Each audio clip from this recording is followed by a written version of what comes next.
There are three main categories of investments: stocks, bonds, and cash. Stocks represent ownership in a specific company. It's all about risk and reward with equities.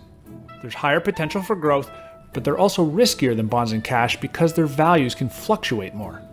Bonds are basically loans made to government entities or corporations. They pay regular interest and tend to be less risky than stocks. The downside is that there isn't as much potential for growth, so it's a trade-off. Cash, of course, is plain old money, but you know that already. Cash accounts, such as savings and money market accounts, are virtually risk-free, but offer hardly any growth.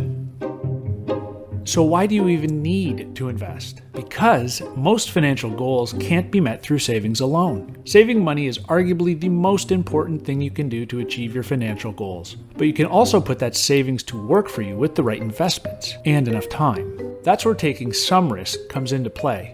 Investing gives your money a chance to grow much faster than in a savings account, so you can get more out of life. Of course, your investments may lose value, but historically the math is in your favor. Put simply, the longer you keep your money invested, the more likely it is to grow. The average stock market return is about 10% per year for nearly the last century. If you fear losing your money in the stock market, you're not alone. Fear is a normal human emotion, but getting paralyzed by fear could cost you big time.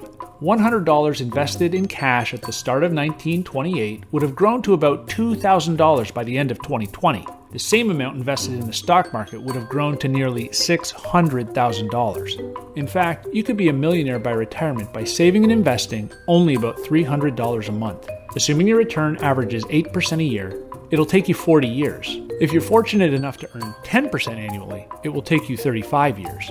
And if you do this through a 401k or IRA, your investments will grow tax-free, and you will only pay taxes when you start taking money out in retirement. First, decide what goal you're saving for. For example, are you hoping to help pay for your child's college tuition, to build retirement savings, or save up for a house? How much money will you need for that? Setting a clear monetary goal is the first step. Second, figure out your time horizon. That's the amount of time between now and the moment you'll need the money you're about to invest. For example, do you want to buy a house in 2, 5, or 10 years? Do you want to retire by the age of 60, 65, or 70? That's your time horizon. And third, figure out your risk tolerance. That's your comfort level with occasional drops in the value of your investment. Now, a few rules of thumb. Generally speaking, the more time you have, the more it makes sense to hold a higher percentage of your portfolio in stocks. And the less time, the more it makes sense to put more of your investments in bonds and cash. Similarly, the higher your risk tolerance, the higher your stock exposure should be, and vice versa. And finally, the biggest piece of advice for any newbie investor is to diversify. That means to help reduce risk, it's best to hold a wide variety of stocks and bonds. Exchange-traded funds, or ETFs, hold many individual investments, making it easy to build a diversified portfolio.